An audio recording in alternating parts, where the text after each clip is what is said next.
Well, good morning, good afternoon, or good evening, depending on where you are in the world. My name is Judith Katz. I am a Fielding trustee. I've been on the Fielding Board of Trustees for the last 6 years, which is a privilege that I am delighted to serve. I'm also emeritus. I just retired with the Leal Jameson Consulting Group, who is sponsoring this session. The Leal Jameson Consulting Group, just a quick little update on who we are, is one of the oldest, I think it is the oldest organization development and diversity firm continuously since 1970. And we've been doing work on organizational change and culture change related to diversity and inclusion since that time when Leal Jameson started the firm, which is based in upstate New York. I am really excited about this session today, and thank you for joining us, because we couldn't be in a better time to discuss these issues around social justice, the role of corporations and companies in really making change in systemic racism and social justice. I think one of the things, just as a few highlights, and we know we'll hear from our panelists this morning who have lots to say, but one of the things is I've done this work now for over 45 years. My first book was White Awareness in 1978, is really looking at this opportunity that we have for significant change. One of my colleagues, Ed Duggar, has talked about this as potential of the third Reconstruction, the first being after the Civil War, the second being after the 1960s, and now this moment of time that we're in to really address the foundational roots of racism and other forms of oppression. And I think one of the things about corporations that I've seen is corporations have really, in many ways, led the way. Now, some obviously in terms of their response to the murders of George Floyd and Breonna Taylor and the protests that we've seen in the uprisings throughout the United States and around the world. Clearly, for some, what we've seen is no response, performative response, some are making some change, and others are really making significant cultural change. And I think we're seeing that range. But for those organizations that are making significant culture change, they're really starting to look at the roots of their foundation of how do we really address these issues. And fortunately now we are seeing in the White House also executive orders and other things that are leading the way. I know there's much more to say about this. I think the one thing I would just put us in terms of where we are, one of our colleagues, Peter Vail, talked about living in permanent white water. And though in many ways we're living in unprecedented change, and as Lewin once said, when you have an unfrozen system, you have the possibility of making significant change. We know it's important not to waste a crisis, and we're in that crisis, so we're hopefully being able to do that. And the last thing I would just say is a CEO that I worked with recently talked about how in the past, the CEO's role and the leader's role was to be neutral, particularly around issues. And now what he said was, you can't be neutral. You've got to take a stand. So let's talk today about the stands that organizations need to take, our role in making those changes. And with that, before we introduce the panel, I'd like to introduce our esteemed President Rogers at Fielding, that most of you I'm sure know. So President Rogers, take it away, it's to you. Thank you, Trustee Katz. And again, welcome everyone to this session today. We have many people on the session, as you can see. And I also just want to encourage you to put your questions in chat as we go. And I want to just shout out and thank the panelists, particularly for being here, for making the commitment for this learning opportunity. You're modeling the way by joining us today, and we're really appreciative of that. In my own field of sustainability, I just wanted to make some remarks about the overlap between the corporate commitment to sustainability practices and DEI. For example, many companies now pledge to make continuous progress on environmental, social, and governance indicators. Since 2009, Bloomberg has collected such data for over 10,000 companies, for example. On the social side, the data tracks things like discrimination, progress on diversity, community relations, human rights, labor practices, gender equity, compensation equity, just to name a few. And the data is derived from direct corporate interaction as well as reports and so on. And there's an accountability measure and practices more and more embedded in corporate functioning. Many companies, and some of you may work for companies that have ethical supply chain guidelines, supplier codes of conduct, again, just as examples that support and advance DEI in the workplace. Fielding is also an employer as well as an educational institution, and as we're considered a large employer in our own region, and we support social choice investments through our endowments, thanks to our trustees who have investigated our own practices. We seek out more sustainable practices within our own facilities, and we contract with vendors that exemplify solid corporate practices across environmental and social measures.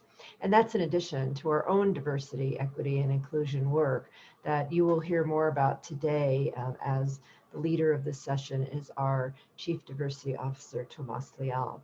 Today's keynote, which is graciously sponsored by the Leal Jameson Consulting Group, thank you again, Trustee Katz and her colleague Fred Miller, where we will delve more deeply into DEI initiatives in the corporate sector, where we are now and where the sector's headed. This keynote also fits perfectly into the overarching conference theme, Global Leading and Learning in the Next Decade. The corporate sector has enormous impact globally as purveyors of our fundamental values, and they have quite rightly often come under fire for many unethical and unsustainable practices. However, without this sector, we'll never make the kind of progress we need to commit together as a world community on issues like respecting diversity, advancing equity, and building inclusive communities. So welcome again, and I now turn to introducing Tomás Leal, who will be moderating this session and who will also introduce the panelists. Tomás came to Fielding in March 2019 to occupy the position as our inaugural Chief Diversity Officer. It is a pleasure to have made space at Fielding for this work in such a public and in a way that solidifies our commitment.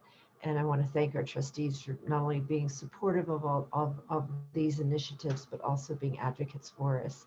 Tomás has focused on global talent management through the course of his career, D&I coaching, learning and training, inclusion strategies, inclusive leadership, gender equity, cross-cultural competency building. You can see the breadth of his range of skill sets. For those of you who know NTL, and I know many of Fielding colleagues are NTL grads, he completed the diversity management certification from NTL. I always think that that's a cousin to Fielding in so many ways. And before coming to Fielding, Tomás was Senior Director and Global Inclusion Strategy Lead in R&D at GlaxoSmithKline, GSK, and has held many diversity and inclusion roles based in the US and the UK with a number of companies. Prior to that, also served in the higher education sector. So Tomás brings quite rightly this wonderful intersection with both higher education experience and corporate experience. So now I will turn the session back over to Tomás. Thank you all again for being here today. I look forward to our engagement. Great. Thank you, Dr. Rogers and Dr. Katz, both of you, for the kind introduction, President Rogers. I wanted to spend a little bit of time just sharing some of the background on how we arrived at this topic, right? When we were talking about the opportunity to really take a look at diversity, equity, inclusion in the private sector and the future of these efforts. So diversity, equity, and inclusion in the workplace are critical to the success of business now and in the future. There are a number of studies that tie diversity, particularly in leadership ranks, to the financial health of any business. A McKinsey report, Diversity Matters, comes to mind specifically, but there have been a few others. Business leaders should focus on diversity, equity, and inclusion to enable their organizations, their businesses, to be characterized by fairness, by compassion, and equity and equal opportunity. And these characteristics, I believe, live side by side and support, again, the financial health and the financial success of any business, any organization in the private sectors. The confluence of events, COVID-19, the economic crisis, the murders of Breonna Taylor and George Floyd, and the ensuing Black Lives Matter movement are driving increased public consciousness of these issues. CEOs, as Dr. Katz noted, cannot be neutral at this point in time. CEOs rather have issued statements acknowledging the need for more than their voices. There is an express call to action. And again, to Dr. Katz's point, there are varying degrees of action, right, that come from different companies, different businesses that are doing this well, and those that are not. So the calls are out for CEOs and their companies and their leaders to use their influence to make lasting change. Corporations, I believe, are in a really unique position and are expected by customers, by stakeholders, by employees to address issues of racial justice and social unrest. An initiative by the Conference Board, a recent initiative by the Conference Board, is the CEO Forum on Building a More Civil and Just Society. This forum is a series of CEO-led events, programs, meetings aimed at very specifically fostering change. Before coming to Fielding, as President Rogers shared, I spent 24 years in private industry leading change and diversity, equity, and inclusion in the US and globally. My observations and experiences led me to the conclusion that real culture change happens at a personal and individual level. In other words, change happens one person at a time.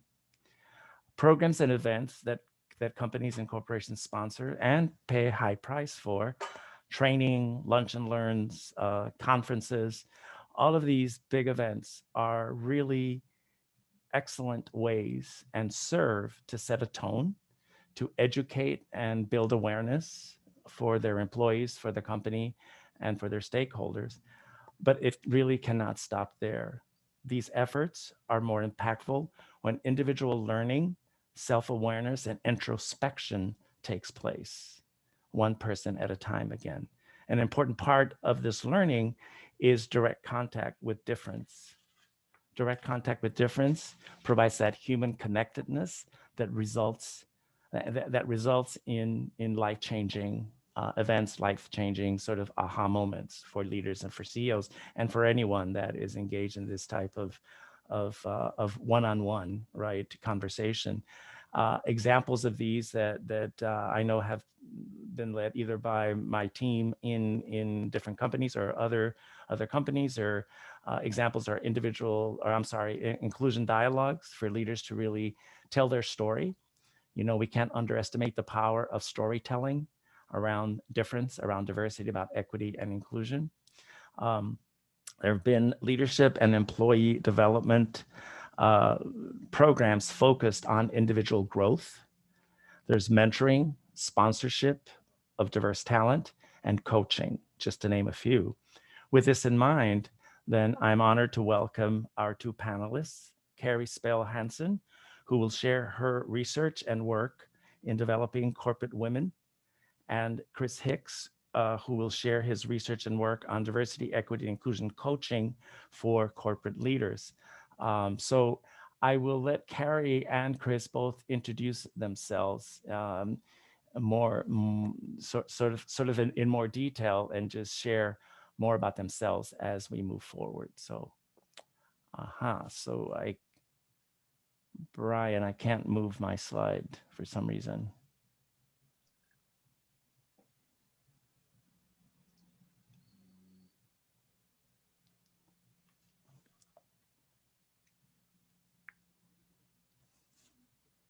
Try left clicking.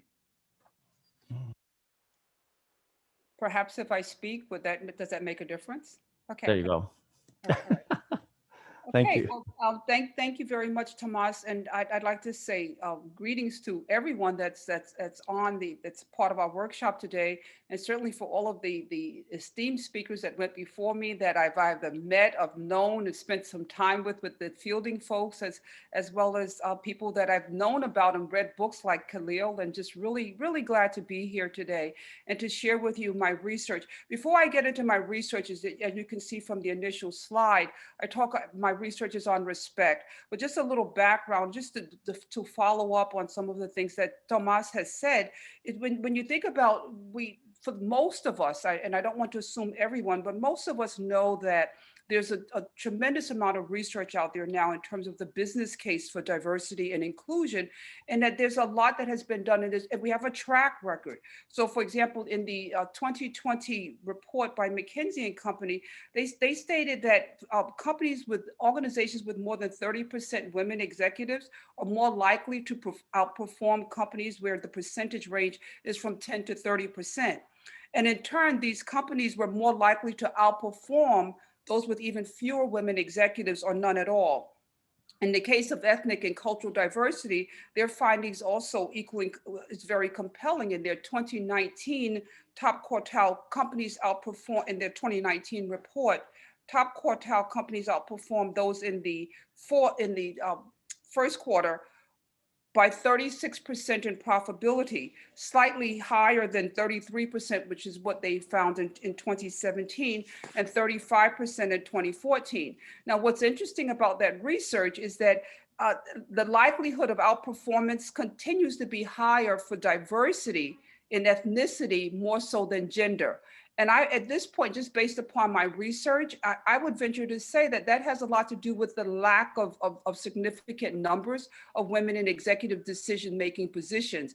And also, I would also introduce at this point the understanding more of the role of cognitive diversity, which we're spending more and more time talking about, understanding that so that when we're bringing people in, that we're also looking for the difference as it relates to cognitive diversity. So again, as Tomás mentioned, my current research, my dissertation research, in fact, is on respect. And ironically, back in 2007, and some of you may have met or knew Charlie Seashore very well.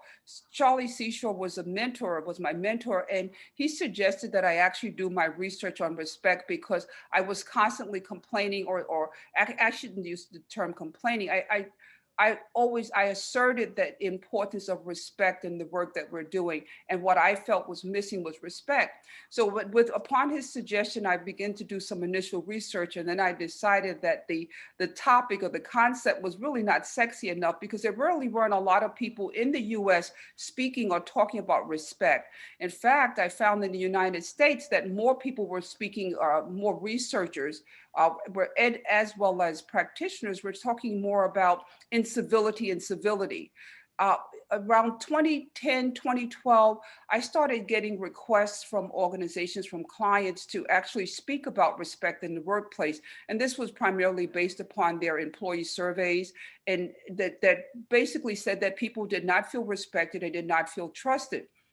So around 2012, 2013, I went back to looking at the research and again found that there was very little research in the United States on respect, although in Europe and also in Australia, there was quite a bit of research. In fact, I connected and became a member, if you will, with the University, excuse me, in Germany, the University of I completely forget, it will come back to me. But in any event, I became in Hamburg, excuse me, the University of Hamburg, I became a member of the Respect Institute there because I liked the fact that they were talking both in Europe, as I said, about what respect is, and let's call it what it is, which I believe respect is different from incivility. And later on, I'll share with you my definition of respect as I'm indicating it in my research and in my dissertation that I'm currently in the process of writing. So when I think about respect, to me, as you can see here on this slide, respect in an organization to me is what an oil is to an engine. So without oil, as you know, any of us that drives, that the parts cannot move effectively and the engine will seize. So without respect in the organization, so bringing the concept and the idea and actually the training and the understanding of respect to the organization, I believe is imperative, and it's a key component of speaking about diversity, equity, and inclusion. And so again, looking at a lot of organizations, they have the concept or the idea of respect in their mission statements and their vision statements, and yet they don't elaborate or explain what do they mean by that. Respect means different things to different people. So when my research is looking at women and how do women thrive in organization in the face of lack of respect. Now, what would cause lack of respect in the organization when it relates to women? The fact that women, the socialization and the cultural and socialization process of women is very different from our male counterparts. Okay, we're socialized to behave in a different manner. Fast forward as adults, how do we interact in the workplace and how do we respond when we feel like we've been treated disrespectfully? And oftentimes the response is, then we check out, we resign, we start our own business, or we stay in the organization, but we don't give 100%, or we don't thrive. So thinking about it from that perspective. So when I look at some of the data, just to go a little deeper, despite the decades of investment that organizations have made in leadership programs, the progress in advancing women has stalled. In fact, when I think about the Fortune 500 companies, the number of women CEOs in Fortune 500 companies has remained at 6%, and that number goes back to when the Fortune company first started their survey back in the late 1960s. We have not moved the needle from 6% since that time. In fact, you'll see on my next slide, I always think that a picture is worth 1,000 words. If you see it, you can see on the next slide, what does that look like when you think about the Fortune 500 companies? And I don't know if I can advance the slide myself. Let's see. No, okay, there you go. So this a picture's worth 1,000 words. This is what we look like. Okay, and mind you, this information comes from the Women in Leadership Tackling Corporate Culture from the Top by the Rockefeller Foundation in 2019. Back in 2017, the Rockefeller Foundation put out an edict that said the goal is to increase the number of women in CEO or senior executive positions by 100 by 2025. So the actual program is called 100 by 20 by 25. So the goal is, how do we get that? This is what we look like now. And what's interesting when you think about this perspective is none of the women in that 6%, none of the women are women of color. Oh, forgive me. Someone just told me that my camera was off. I apologize. The none of the women are women of color. But this is what we look like today. And if you think about it, we go back to the 1960s. Now, I will tell you, toward the end of last year, Bayer Company was actually announced their first female CEO.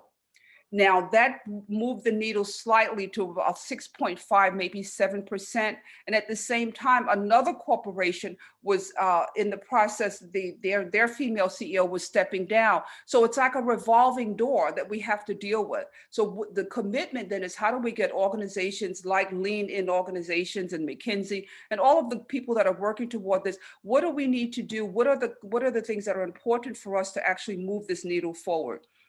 And get women in leadership positions. What are some of the barriers and what are the things that are stopping that from happening? So let's look at some of the other data. Let's look at the next slide, just to share with you some of the things that I have found and that I am sharing also in my research. Give us a moment here. So again, focused here primarily on Americans, although before I say this, let me add to you that the United Nations that started 25 years ago when they started this process of focusing on getting women in leadership position globally, have also reported this year that they are disappointed that it has moved so slow because they have not even reached their goal. The needle has barely moved in the 25 years since the initial conference and the commitment. So we're constantly monitoring this and watching this. And if you look at this one, focusing again on Americans believe that it is easier for men to reach top leadership positions than equally qualified women.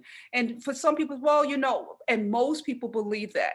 Okay, again, when you look at the various industries in corporate America, it's roughly like 57% in terms of fewer opportunities. In government, it's 52%.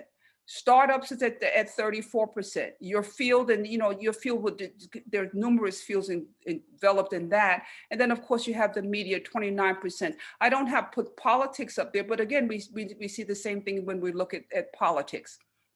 And so from that regard, what is it that we're going to do? Why is it so much easier? And companies are saying that they believe this, that they really want to make a difference and they really want to change. Yet at the same time, we're not doing that. What is that going to take?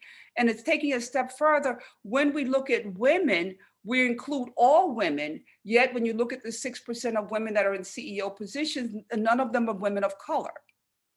Also, there, in fact, over the last 20 years, I would say eventually say 20 years, there were 2 women of color that were in CEO positions of Fortune 500 companies, and that was PepsiCo, and she has since stepped down, and also Xerox Corporation, and she has stepped down, and no one has replaced that. Yet I read just a couple months ago, I was reading an article where we were applauding the fact that there are more women moving into these positions. So when we think in terms of DEI, what is continuously happening? I started this work nearly 30 years ago. What is still happening? That when we think in terms of DEI and creating a more diverse involvement in organization, what we end up doing is we have more males of color, because there's a level of comfort there in terms of gender identity.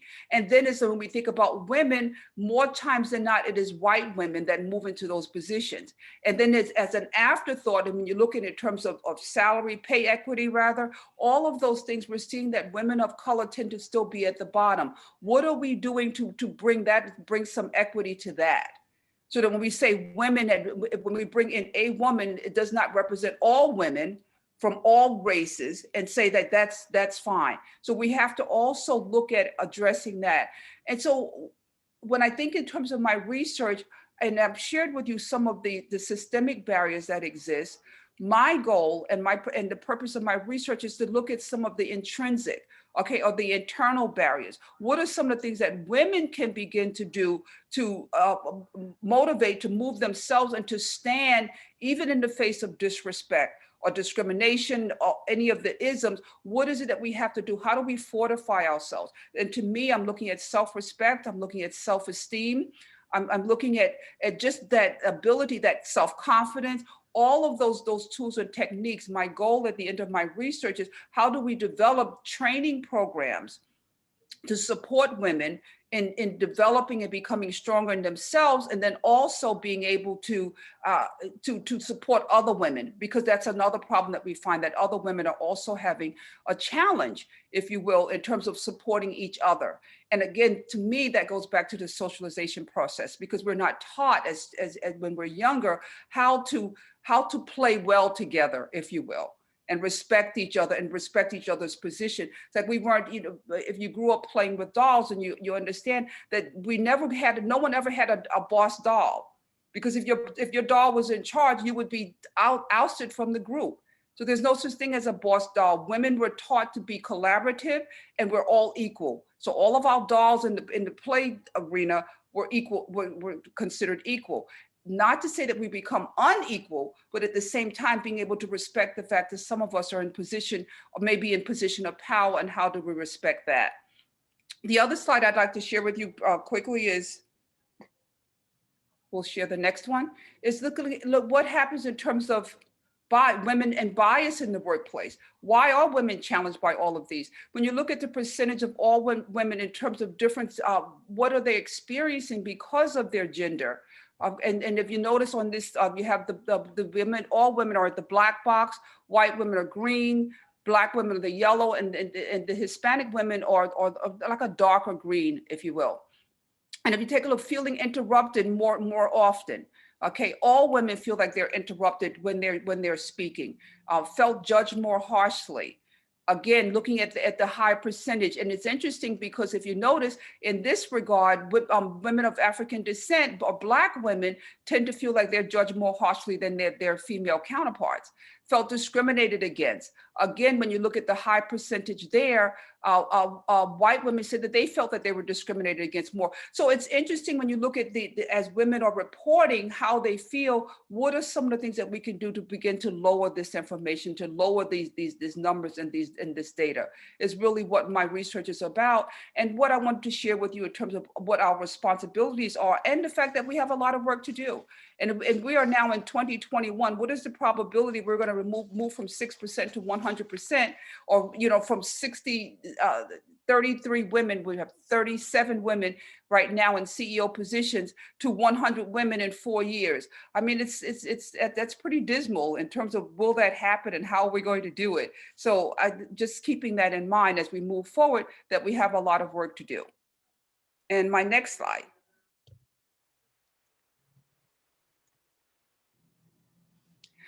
And what I love this statement by Aristotle, and it is that the soul never thinks without a mental picture.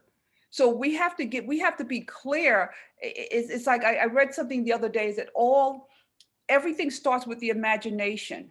So we have to support each other. We have to believe what is possible. We have to believe that we can create the kind of environment where all people can go into and work in an organization. We know from a business standpoint now that it is lucrative, if you will. We know that in terms of a health standpoint, again, based upon my research, we know from a health standpoint that people are much healthier in organizations when they feel a sense of belonging. So we have all of this data around us. What is it that we have to do? What are some of the steps that are necessary in order for us to get to that point?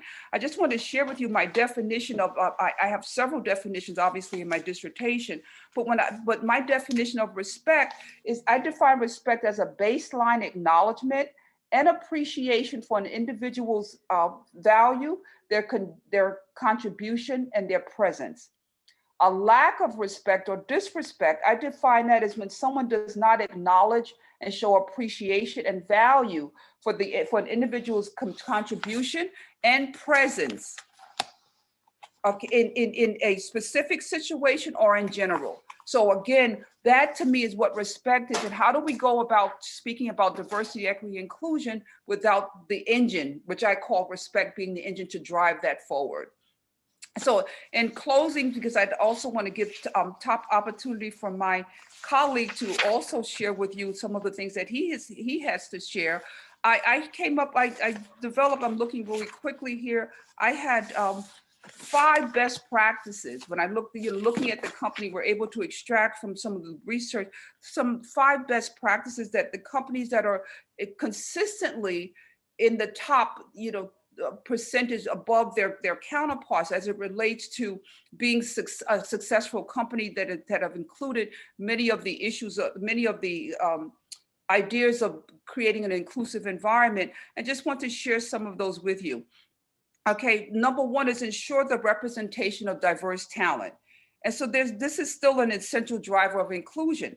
Okay, companies have to focus on advancing diverse talent into executive management, technical, and boardrooms. It's not enough to get them into the organization. What we're finding also, according to the research, 2 years after, when women enter into organizations at the same level as their male counterparts, the survey, actually, they were surveyed, and they had high hopes and high heights of reaching senior level positions. 2 years into it, that number drops substantially. They no longer feel like that's even remotely possible. That's a problem. What happened to all of that enthusiasm, and what is happening to productivity as a result of them no longer feeling like they can strive to do more and be more? So again, companies have to think seriously about which forms of the multivariate diversities to prioritize. For example, going beyond gender and ethnicity. They have to set the right data-driven targets for the representation of diverse talents.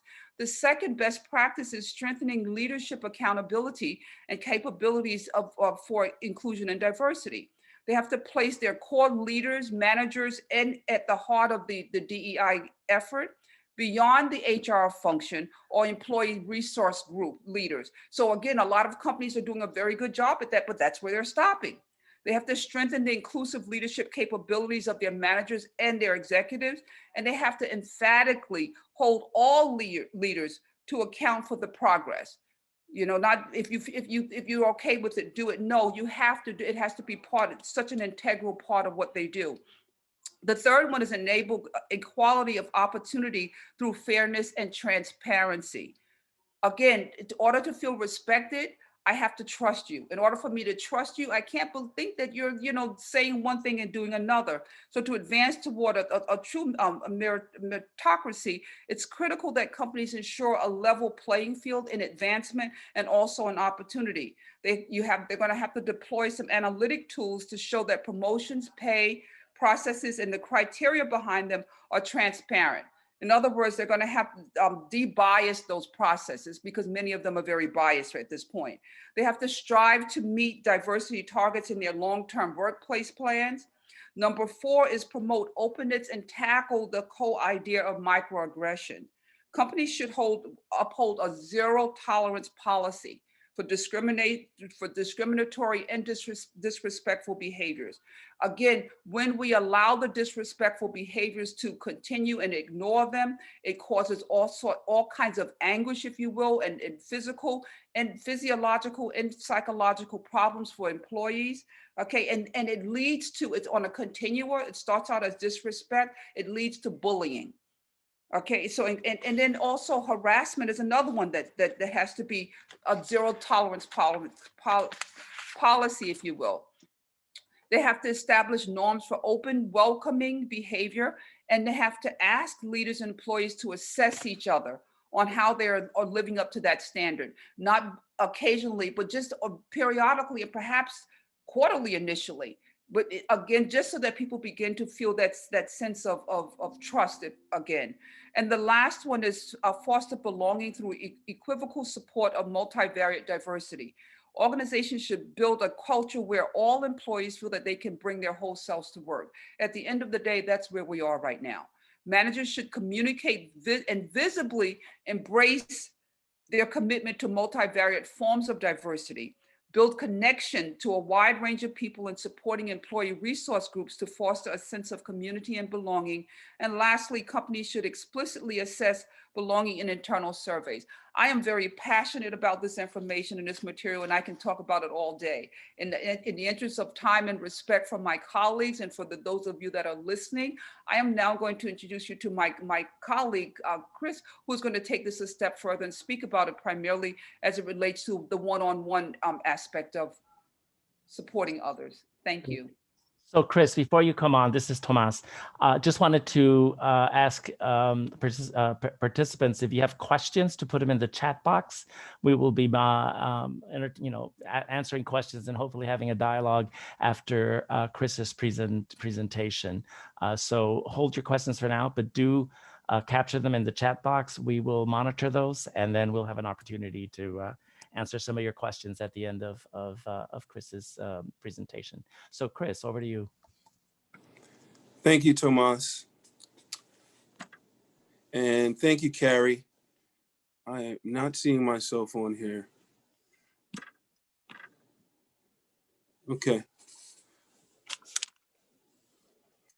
Well, I'll start off by saying that I'm Chris Hicks, and I do not have 30 years of experience like Carrie and some of the other members on the panel today. However, I am a Fielding graduate. I graduated the Comprehensive Evidence-Based Coaching Program, and I've been coaching for about 5 years now. Like Carrie, I'm working on my dissertation. My dissertation is on CDOs, Chief Diversity Officers, specifically in higher education, but I'm interested in their lives and is there a role for coaching in what they do? I'm going to speak a little bit today about how I see things moving forward based on the research. I know Carrie did a very good job of letting us all know where we're at and the work that has been done. And I'm indebted to the pioneers that have come before me and that have been doing this work. So I take a moment to respect them for that. And I hope that what I'm doing and what I'm able to bring has some effect. And I hope that everyone listening will take something from what I have to say. And again, at the same time, it's a prediction. And I'll be speaking from 3 perspectives mainly. One as an IO psychologist, because that's my background. And I know most people are like, well, what is that? It's industrial organizational psychology. So it's the psychology of behavior in the workplace. So I'll be speaking from that perspective. I'll be speaking as a researcher in D&I, diversity, equity, and inclusion, and also as a coach. My spoiler alert is that it's going to be coaching. And that's kind of my perspective, that's kind of my bias. So when I look at DEI, when I look at that work, I see, partially because I am a coach and what I've been doing in my practice and the work that I do with chief diversity officers, specifically in the higher education space, I see that there's a lot of room for coaching.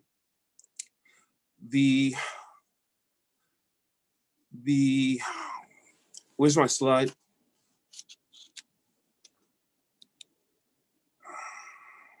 Okay, so from a research perspective, just as Carrie was saying, I guess she started out a little bit differently than me. I had more of a nuanced perspective, and but when I kind of broke down the research that I've been coming across, it's come down to relationship.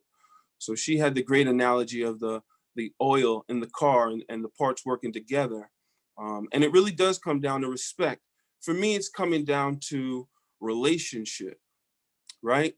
And a good definition, I think, of coaching talks to the type of relationship that we need to have within our organizations in order for something like diversity and inclusion and equity, in order for that to actually take hold, we're going to have to transform how we look at relationships. We're going to have to put energy, resources, and work into it.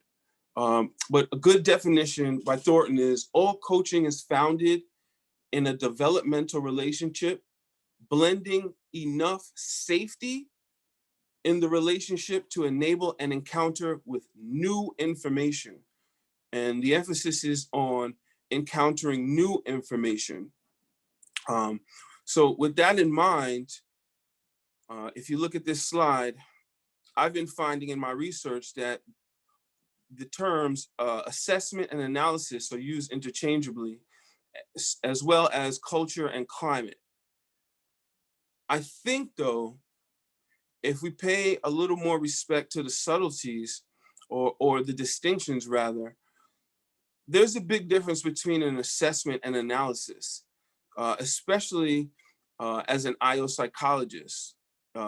Spoiler alert, again, as an IO psychologist, if you are employing me to do any work at your organization, I do not necessarily trust your diagnosis, right? I don't believe you. In a lot of ways, you're gonna need more people. You're gonna need research in order for me to trust your diagnosis. And an assessment allows me to come up with a diagnosis for what's going on in your organization. Same thing with the analysis. That's where I would get buy-in from the leadership about about the findings and the feedback from the assessment, right? And I bring that up to say there's a lot of work going on within these organizations. And as an IO psychologist, I'd be able to speak for the group that we would feel more comfortable if you're using assessments that were valid and reliable, and then co-creating in the analysis in order to come up with your interventions. Really quickly, the same type of distinction between culture and climate, right? So a lot of the work, in my opinion, has been focused on culture. We're looking at this organization, and there's a culture of exclusion, if you will. And what that means is that the values, the morals within the organization, they're being passed down, sort of like generation to generation. So the veteran employees or the veteran leadership, they're instilling these same values in people, in the newcomers, right? Whereas the climate and I'll talk a little bit later about some of the work that I've been doing in climate. Climate, the research says it's a little bit easier to actually make changes in the climate. And why? Because when you're looking at the climate, there are at least two perspectives. There's the individual perspective, and then there is a shared perspective, right? And depending on what's going on based on the assessment and the analysis, we can kind of come up with an intervention based on what's going on in the organization, right? Next slide.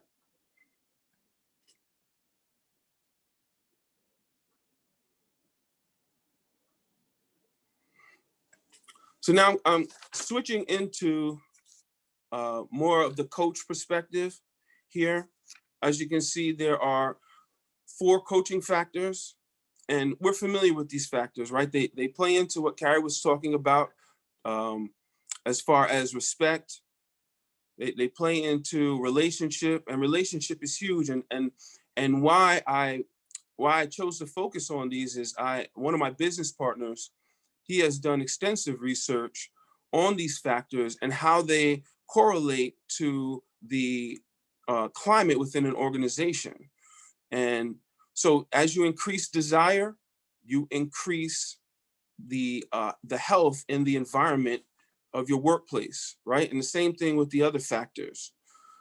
So what does that mean to me?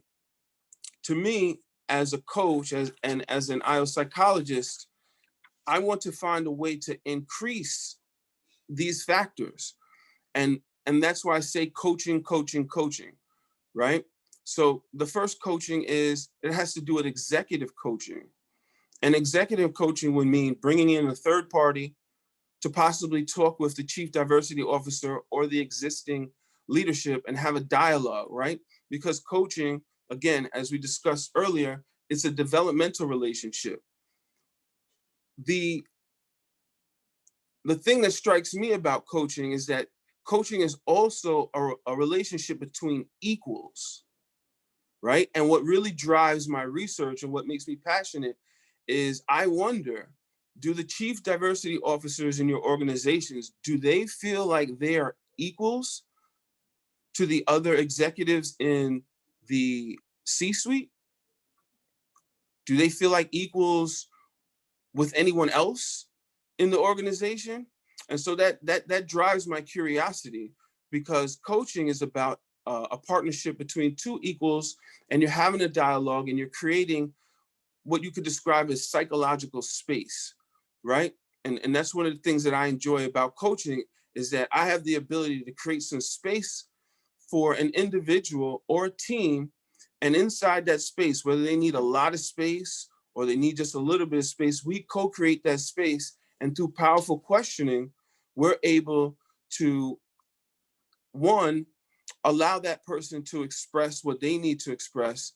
And the part that I love about it is that at some point, if the relationship works, at some point, the coachee will hear themselves heal themselves, right? So they will actually, with their own words, say what they need to hear. And if any of you has ever been part of a coaching experience, that's powerful, right? So getting back to my prediction, I think moving forward, organizations will be trying to figure out how to create coaching cultures, right? So we have executive coaching at the one level, where you can bring in a third party and actually develop your chief diversity officer or your leadership's coaching skills, right? And what are coaching skills? Coaching skills, to me, very briefly, that is kind of the language of the organization, or the language of an organization that has a coaching culture, right? So let's take, for instance, the CDO. If the CDO has been sharpening their coaching skills, and they can do that a couple of different ways. They can do that through, as Tomás mentioned, introspection, but really it's a system of modeling behavior. So as a coach, I realized that through our interactions with our coachees, they then take that back to the organization. So now the CDO or the coachee will be going into the organization and they'll be asking powerful questions. They'll be seeking to understand first, not be heard. And I think that is how we can embed DEI into an organization, by embracing an environment that is leveraging diversity. And how are we leveraging that diversity? In my opinion, we'd be implementing a coaching culture, right? Executive coaching for the leadership, management, and really for anyone who would like or that we determine needs it. And then we have coaching skills which are modeled by leadership and then become a part of the culture or the climate of the organization. And then we also have the end result, which is coaching culture. And I believe that we'll start to see more and more of these coaching cultures, wherein, as Carrie was saying, we can have a place where we can all kind of play well together in a safe environment, right? Because it comes down to environment. And to me, that environment has to deal with the climate, of course, that individual perception. That individual perception is where we find a lot of the issues. Leadership will think that, well, my organization is this. And then when you take a climate survey, you find out something different, right? And then what we want to do is we want to attempt to aggregate or have a shared perception, right? We want to agree on the perception that people within your organization have about your organization, right? Because then we can begin to affect change. And my last slide here, I always like to be very practical and leave people with something that they can take home and kind of add to their arsenal, right? I always appreciate practical application. So, and I tailored this mostly to the East Coast, because I just figured with the time, it's still like 7, 8 o'clock on the West Coast. So here are a couple of contacts. My number is on there at the end if you're interested in my work. But if you're looking for it, one of the things that I suspect is going on is that within organizations, they are trying to reinvent the wheel. But there are people out there that are already doing this work. You already have diversity recruiters. You have people, and we have on the panel right now, we have Judith Katz, and probably I didn't exclude you. I excluded you by accident. You probably could be on there. But anyway, the people that are on here, these are people that I know personally and that do good work. I'll leave that slide up there. Feel free to reach out, get the conversation going. Everyone's accessible on LinkedIn, et cetera, et cetera. And again, I'll turn it over to Tomás for questions. Tomás, sorry. Thank you, Chris, and thank you, Carrie, for these great and sort of interesting approaches, right, to diversity, equity, inclusion in the corporate space. I have some questions that have been shared. Now, how do I get to them? Here we go. Jeez. All right.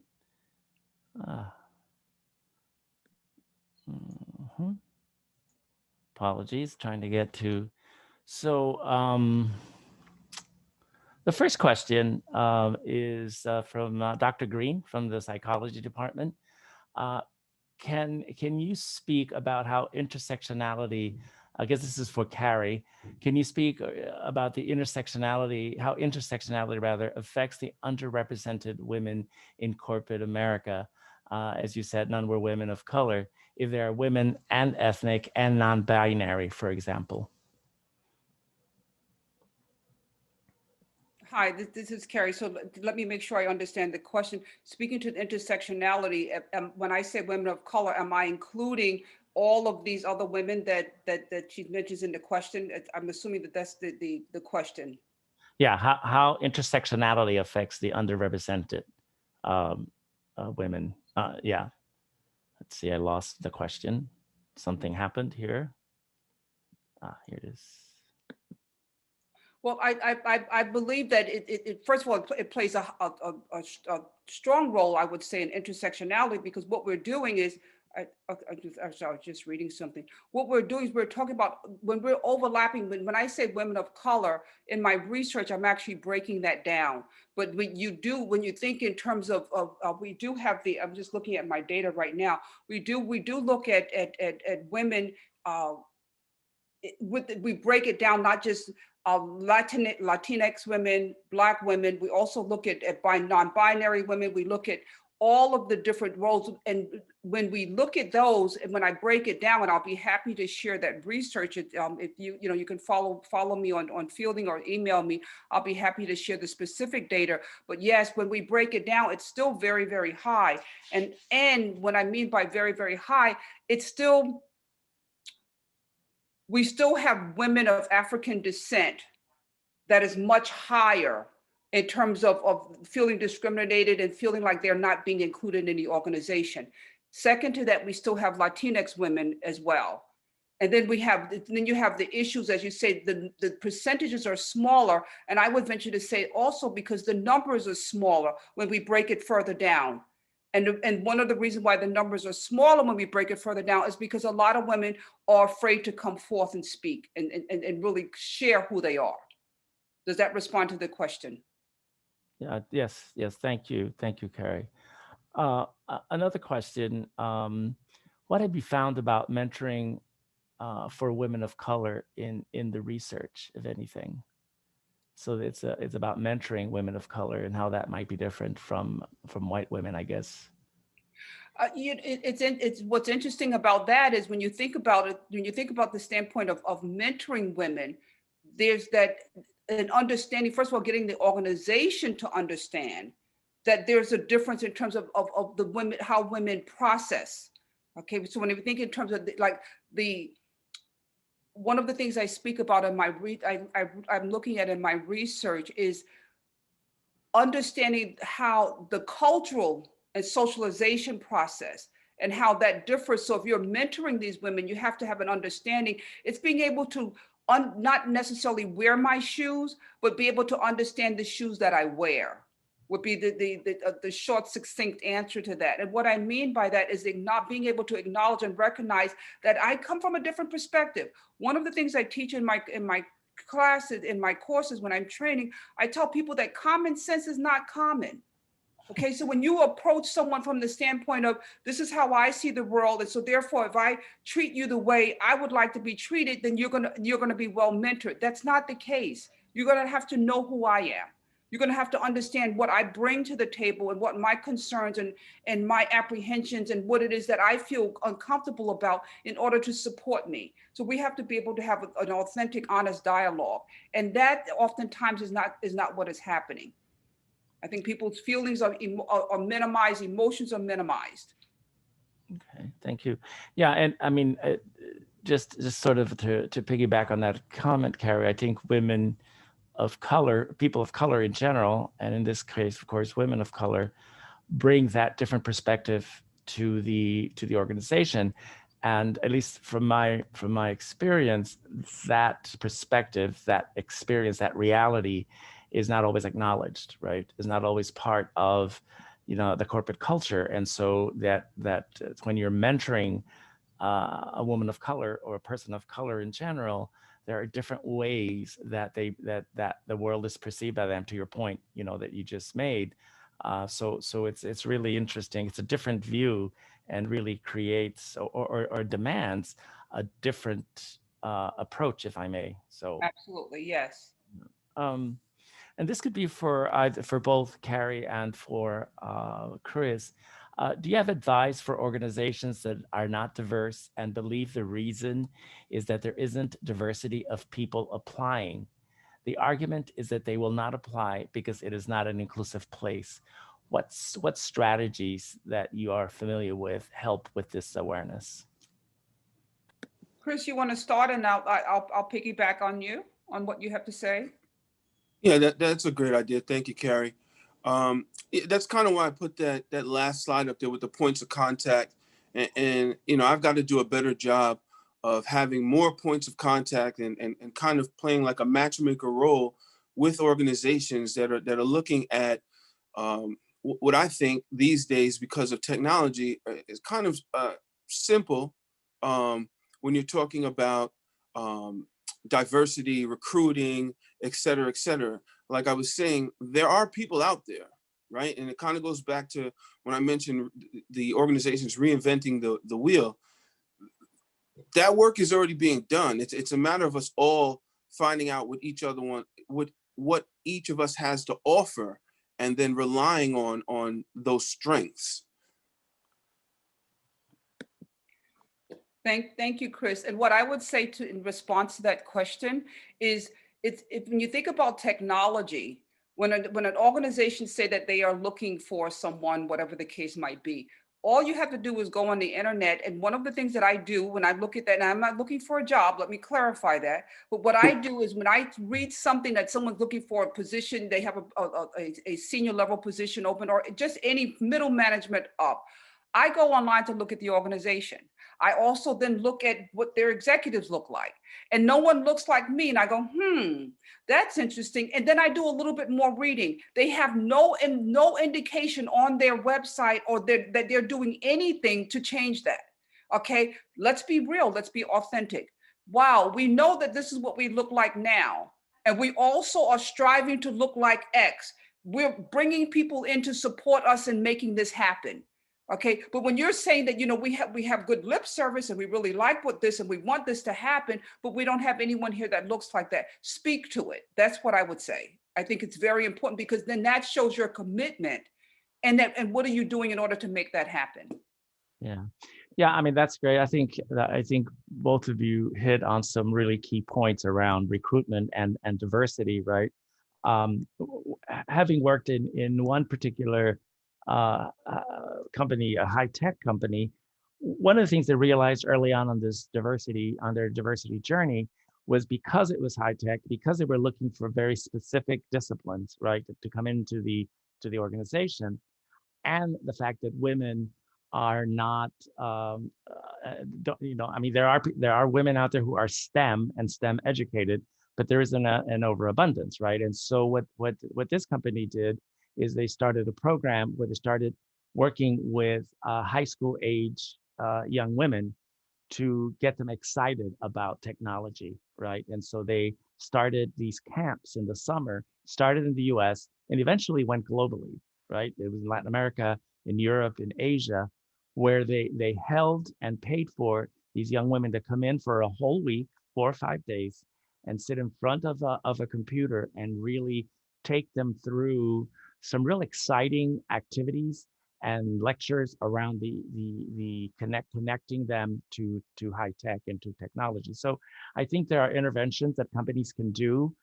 When you wait to see which college graduates can come into your organization, sometimes the competition for diverse talent is so high that it's difficult to recruit. So I think that's one perspective, where you start before they even come to college and start getting young women, women of color, people of color excited about whatever discipline the organization is looking for. I just want to add one point to that, Tomás. What you just said is exactly what I mean. That should be on their website, because if I am prepared or professional, and I'm looking at 2 or 3 different companies and they all look the same, I'm going to move more toward the one that's doing programs like that, because then I see their commitment as opposed to just the lip service. Exactly. Great. I don't have any other questions on the chat. I don't think. I'm looking through. Yeah, I mean, I did have a question in terms of coaching, Chris. I think there's certainly as you spoke, a lot of benefit to coaching. Is there a different approach?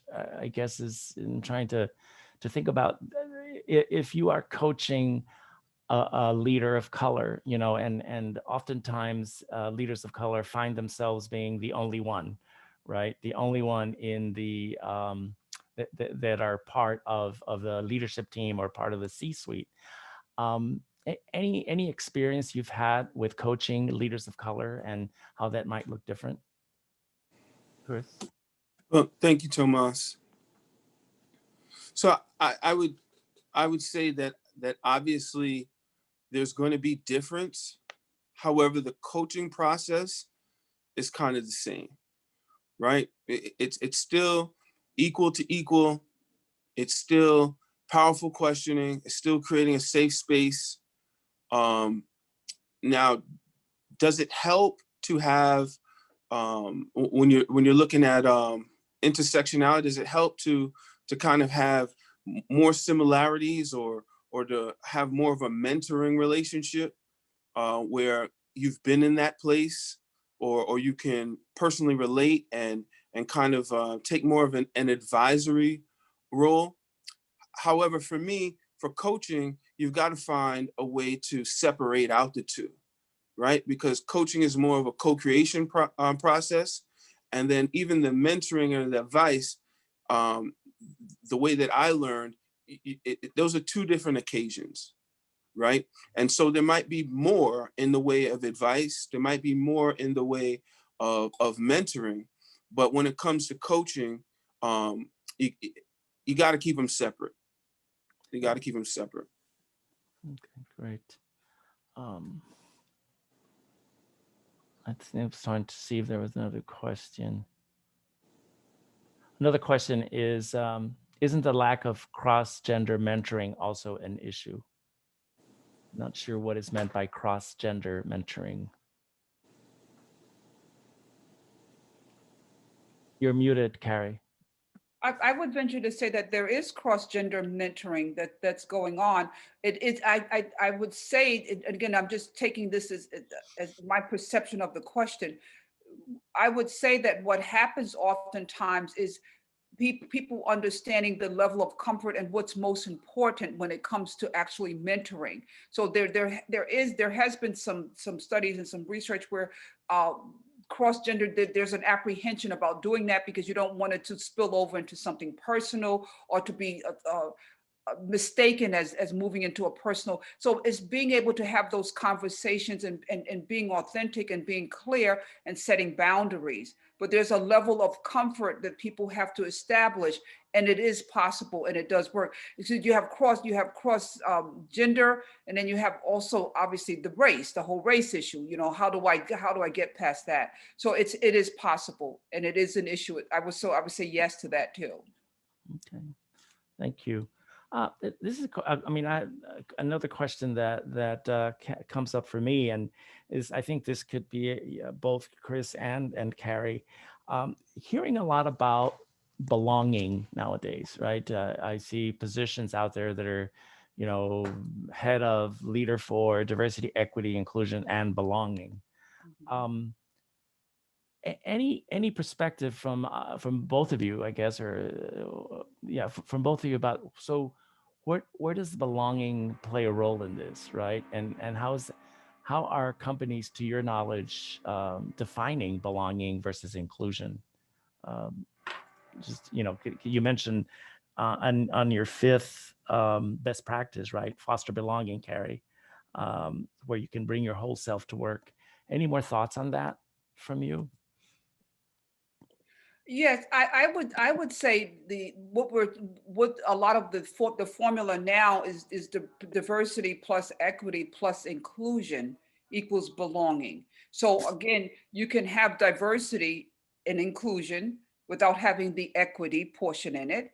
And then you can have diversity and equity and still not include people. But when you have all three, it equals belonging. And what that means is that you're going to accept me for who I am. Okay, so you could inclusion, when you think in terms of defining inclusion, what you're basically saying is that, okay, you know what, I'm accepting you. Perhaps you're even saying I tolerate you. Okay, and so, and tolerate to me is such a negative way of saying it. For years, I've always tried to figure out why I had a problem with the word tolerate. And once I started sharing with groups when I was in my training, is that go home. I invite them to go home to their respective partners and say to their partner, "Hi, honey, I tolerate you." and tell me how that goes over. Because what I'm saying basically is like, who wants to be tolerated? So you include me because you feel like you should, you know what, she's got to be here because, we have to have people of color, and she does have some good ideas. That's different from, I respect you, Carrie. I respect what you bring. Okay, and not only do I respect you, I can see that it makes a difference in our organization. So now I feel like I belong there. Does that make a difference? Yeah, it makes sense. Great. Thank you. Any thoughts, Chris? Yeah, and I'll just piggyback off of what Carrie was saying. She took it from the respect aspect, and I take it from the relationship aspect. Just as she was saying, with coming home and telling your partner, that you're tolerating or they belong. In my opinion, belonging has the same kind of connotation. I mean, I can't speak for these organizations that are including it, and they probably mean well. However, kind of what I was saying in my presentation earlier, until it's understood that the organization is greater than the sum of its parts, until we start to be able to understand that it's not that I belong, it's that I am the organization. I'm bringing what I have, and we are collaborating, we're working together. There's got to be a shared perspective, and that perspective is the organization. And I think that's what we're pushing for. And anything that doesn't incorporate that, we're kind of missing the point, right? We're back to that fracture that I was talking about with climate and culture. And it's just like, your people are your greatest asset. Of course they belong. They are the organization. And that's a good point, Chris. I agree with you wholeheartedly. How do we use language to get people moving forward? Affirmative action, social equity, diversity, equity, inclusion. Now we're saying belonging. And what you're saying is like the end result, I agree. The end result is like, you know what? We are the organization. So it's a given. Belonging is a given. Is that, and that's what I hear you. And I agree with you 100%. How do we get people to that place? That's, so when I think about it from that perspective, I get what they're doing. And I believe that what you're saying is incredibly important to let people know, guess what? Yeah, pass through the belonging stuff, if you will, but where you really want to be is here. Am I correct? Exactly. Okay, I'm with you. Exactly. Yeah, it's interesting because, as I think about belonging, and I think about, for instance, one specific example was the benefits packages that companies gave. Very specifically, family was defined in a very heterosexual context, right? So you could include your wife or your husband, right? And that was the language used, right? Of course, your children. And when companies started going into partner benefits, that was sort of a more of an equalizer, right? It was an equity issue where you tore down the barrier to those who were not married, legally married, and in heterosexual relationships, to include the members of the LGBTQ plus community and members of the heterosexual community who weren't married but were partnered. I think that then created, at least for me as a gay man, more of a sense of belonging in an organization because I could partake in that benefit, right? So that's one small example of, and I think it was Carrie who you said that when you get diversity, you get equity, good inclusion, right? And all those are working, right? Then you get belonging, right? So interesting perspective. Thank you for that. There's another question here. So what commercial media give the most comprehensive coverage to corporate diversity, equity, and inclusion issues and progress? I'm not sure, if this is a Carrie or a Chris question, but I was wondering if you had a perspective. What commercial media give the most comprehensive coverage to corporate DEI issues and progress? And when I think in terms of commercial media, the what is the report? I'll have to look on my phone. There's the one that does the Tomás, you may be familiar with the one that they do the 50 companies that are the most diverse. Oh, Diversity Inc. I'm thinking Diversity Inc. I mean, Yeah, because Diversity Inc. I Yeah. can always pull back to them in terms of getting comprehensive coverage. I'm looking at a lot of other articles, McKinsey and Lee Heck Harrison. I look at all of the different reports that come in, but Diversity Inc. does a really good job of even pulling from all of those different sources and putting it into their site. And you can also, anyone can log in or sign up and become a member. But I find that I get a lot of good information from there. Thank you, Carrie. Next question. This, Chris, I think you mentioned the person asking questions says, "Thank you for the advice that all managers are at the heart of equality, diversity, and inclusion, and not driven by HR." I don't remember who said, but anyway, that was one of the points made. Should the initiative report to the president and CEO to show it is an organization-wide effort? Yes, absolutely. Absolutely. I believe that it's marginalized and it's given to someone else when it's given to when it's placed in HR. Okay, but I think the commitment, I truly believe the commitment has to come.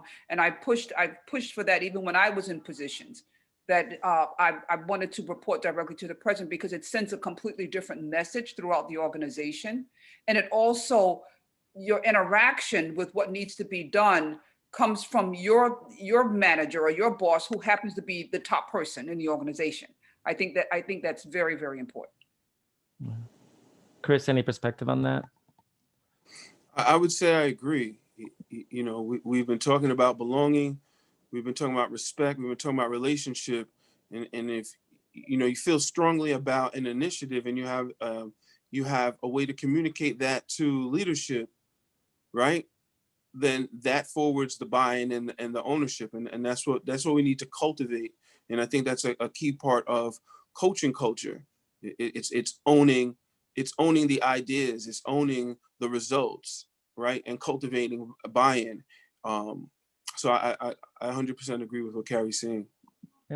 Yeah, I agree also, and it's not a but for me. And I also I don't think this is necessarily an indictment, if I may, on human resources, right, on HR. I think it's really to the point that both of you have made about accessibility, right, to leadership and optics, right, in terms of who do you pay attention to. Having worked both reporting directly to the business, to the head of the business, either the senior VP or the CEO if it's a smaller company, and also having reported into the chief people officer or the chief HR officer, I think there have been some different experiences that I've had, both positive and negative. But I do believe that the access to leadership and the access to other leaders through the president's office or through the CEO office is going to really probably yield more traction, right, in terms of this whole effort. So. Okay, can I just add another point there? Chris, would you say that when they're reporting, when the person is reporting to the president, that becomes a lot of that becomes that coaching relationship that you're speaking about? Because what you're doing is you're coaching the president. Because oftentimes, at least from my experience, that's what I did. You had to coach the president, in dealing with this situation, dealing with that situation, also how to communicate this in helping them and supporting them in that regard. Your thoughts? Yeah, I think so. I think the term reporting, I'm not sure if that aligns completely with the coaching culture, but you are providing the feedback. You're bringing the feedback up the chain or up the system. So you're empowering the president, right, with that feedback. And coaching is a system of empowerment, right? So it doesn't matter where the information comes from, right? We want to get away from that. And that's kind of I have a military background. So that's the only reason I make the distinction about reporting, because it makes me think of reporting back and debriefing. And that's important. However, I think that the language is important. It's just like, I'm providing feedback to the president. The president is going to then take that feedback and make decisions with it. That's powerful. You wake up in the morning and like, I have some feedback and you can share it, and then you see action on that feedback. I think everyone involved feels better. They feel valued. They feel like they belong. They feel like they're respected. They feel like there is a mutual relationship. And those are the types of organizations that we all want to work for, right? And a lot of that, to our knowledge now, that can't be communicated, like you said, Carrie, through the website, because we all kind of do the same thing, right? We can all kind of grade organizations based on the optics on their websites. Absolutely. Right? And we have perceptions of these organizations based on that. And I do it. You said you do it. I'm pretty sure we all do it. However, if there's a way to communicate that the relationships here at our organization are healthy and supportive, and you can bring feedback, right? Those are the things that people want to hear. Those are the organizations that people want to work for.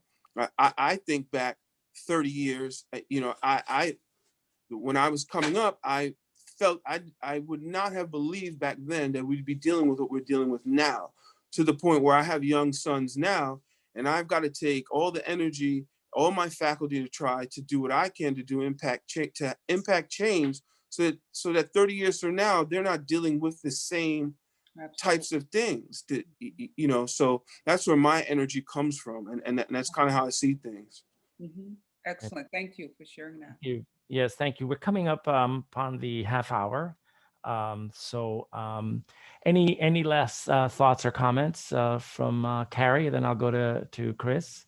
Any other concluding remarks? I want to say thank you for inviting me to be a part of this. I believe that more and more conversations like this are incredibly necessary. I continuously get emails and phone calls from people.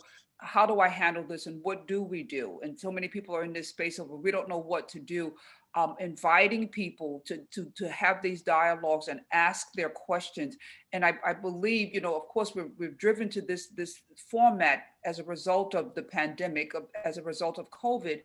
I also believe that this is serving us now, in that we can reach a wider range of people and get this information out, because to me, it's a process of unlearning. I tell people I teach the process of unlearning. In order to learn, we have to unlearn some of the things that we have been taught, that we have followed through, and we have to commit. And it's not going to just happen overnight. It requires commitment from each of us, that we're committed to wanting to see the difference and imagining, if you will, go back to my last slide, imagining the type of world or culture that we want to see. And I truly believe we have the ability to make it happen. Perhaps not in my lifetime, in my grandchildren or great-grandchildren, or whatever the case might be. I believe we're moving in that direction. Thank you. Thank you, Carrie. Chris, last remarks? All right. Again, thanks everyone. Thank you, Tomás, for having us. Thank you, Carrie. It was great learning with you today. I'd like to thank the Leal Jameson Consulting Group for sponsoring this. And Dr. Rogers, thank you as well. She's always innovative and present and accessible. And if I can leave you with anything, it's just let's try to keep things as simple as possible, right? Kind of the golden rule. And we can actually affect change, I think, if we just keep things a little simple, mean what we say what we mean. And if anyone wants to reach out to me, I'm accessible on LinkedIn. You can find me pretty easily. But again, thanks for being here. Thanks for this opportunity. Yes, thank you. Again, just echoing thanks to President Rogers and Dr. Katz. Leal Jameson Group for sponsoring this session. Big thank you. And thank you to Carrie and Chris. President Rogers, any last comment, or you're good? I just want to say thank you. Excellent session. Very thoughtful and thought-provoking. Wonderful. Thank you. Okay. Thank you very much. Take care. Thank you. You too, Tomás. Bye-bye. Bye-bye. Have a great day, everyone. You too. Thank you, Chris. Bye-bye, Carrie.